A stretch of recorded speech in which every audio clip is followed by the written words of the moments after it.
Horror कहानियां थी। कौन थी वो? मैं 8 महीने की प्रेग्नेंट थी और अपनी डिलीवरी के लिए अपने मायके गई थी। माँ ने मुझे फोन पर बताया, घर के पीछे की तरफ जो खाली जमीन थी ना, वहां पर एक नया कमरा बनवा लिया है। इतने सालों के बाद जैसे ही अपने घर में कदम रखा, कुछ अलग सा लगा। माँ, ये घर के पीछे की तरफ नया कमरा बनवाने की क्या जरूरत थी? अरे बेटा, घर के पीछे दूर दूर तक खाली जमीन है।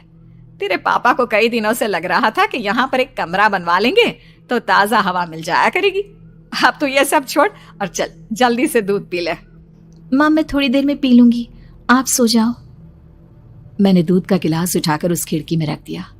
पता नहीं कब आंख लगी, अचानक से खिड़की के पल्लों के खड़कने की तेज आवाज आई। दूध का गिलास धड़ाम से जमीन पर आ गिरा। जमीन पर गिरते ही दूध का रंग लाल हो चुका था। मैंने खिड़की से झांक कर बाहर देखा। चारों तरफ धूप अंधेरा था। उस अंधेरे की तरफ से कुछ आवाजें आ रही थी, जैसे छोटे बच्चे आपस में खिलखिलाकर मस्ती कर रहे हो।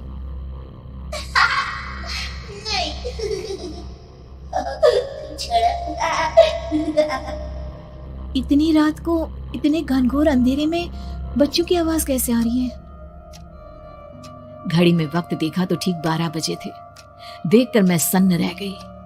बुरी आत्माओं और भूतों की कई कहानियां मैं सुन चुकी थी। वक्त भी कुछ ऐसा ही था। ऊपर से मैं प्रेग्नेंट।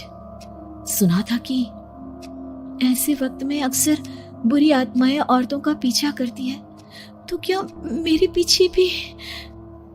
पसीने से तरबतर बड़ी मुश्किल से, जैसे कांपते हाथों से मैंने उस खिड़की को बंद किया। जल्दी से जल्दी उस कमरे से बाहर निकलकर माँ के पास जाने के बारे में सोचा, लेकिन जैसे ही दरवाजे की तरफ पलटी, लगा कोई साया हवा की स्पीड से दरवाजे के सामने से गुजर गया। मेरे गले में अटक कर रह गई।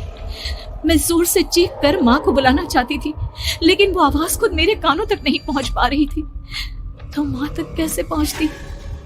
खिड़की के पल्ले एक बार फिर तेज हवा के झोंके से धड़ाम करके खुल गया और पूरी ताकत से मैं चीख पड़ी। जानती थी मेरी चीख की आवाज सुनकर कुछ ही सेकंड में माँ वहां पहुंच जाएगी, लेकिन ऐसा कुछ हुआ ही नहीं।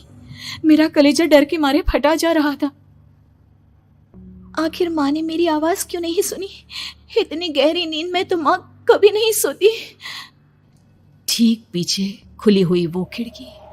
मुझ में इतनी ताकत नहीं बची थी कि मैं पलटकर उस तरफ देख भी सकूं। हवा का एक सनसनाता हुआ झोंका उसी वक्त मेरे कानों से आकर टकराया। लगा जैसे किसी ने दबी हुई आवाज में धीरे से मुझसे कहा, चली जाओ यहाँ से। मैंने दोनों हाथ अपने कानों पर रख लिए और एक बार फिर ताकत लगाकर जोर से चीखने की कोशिश की। माँ! पापा! मेरी आवाज उस कमरे की दीवारों से टकराकर वापस मुझे ही सुनाई दे रही थी। जितनी ताकत के साथ मैंने चीखने की कोशिश की थी, कुछ ही देर बाद उससे कहीं ज्यादा तेज और दर्दनाक चीख मुझे सुनाई देने लगी। कि आवाज ठीक मेरे पीछे खिड़की से आ रही थी। वो आवाज मेरे कानों में पिघलते हुए लोहे की तरह गिर रही थी। उन आवाजों में हैवानियत थी। वो आवाजें किसी इंसान की नहीं है, इतना मैं समझ चुकी थी। कांप रहे हाथों से मैंने अंधेरे में कुछ ढूंढने की कोशिश की।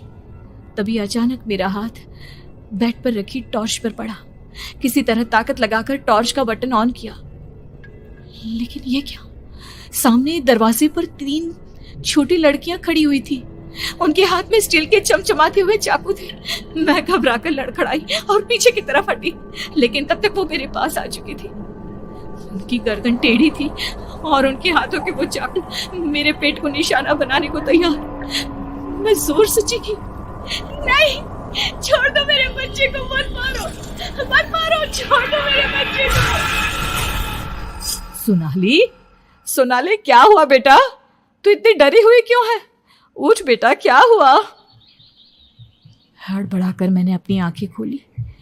देखा तो दिन निकल आया था। माँ मुझे जगा रही थी। मेरा चेहरा पूरा पसीने से लथपथ था। क्या हुआ बेटा? तुमने कोई बुरा सपना देखा क्या? मैं अभी तक अपने पूरे होश में नहीं थी। वो मेरे बच्चे को मार देगी माँ। वो लड़की मेरे बच्चे को। मैंने घबराकर अपने पेट को छुआ। सब कुछ ठीक था। और वो दूध जो रात को यहां पर गिर गया था, उसका रंग लाल हो गया था। माँ ने हंसते हुए दूध का गिलास मुझे दिखाया। तुमने दूध पिया ही नहीं, पूरा का पूरा ऐसे ही रखा हुआ है। तुमसे कहा था ना सोनाली, सेहत के लिए लापरवाही ठीक नहीं बेटा। लेकिन मैंने तो सब कुछ अपनी खुली आंखों से देखा था। ये सपना कैसे हो सकता है?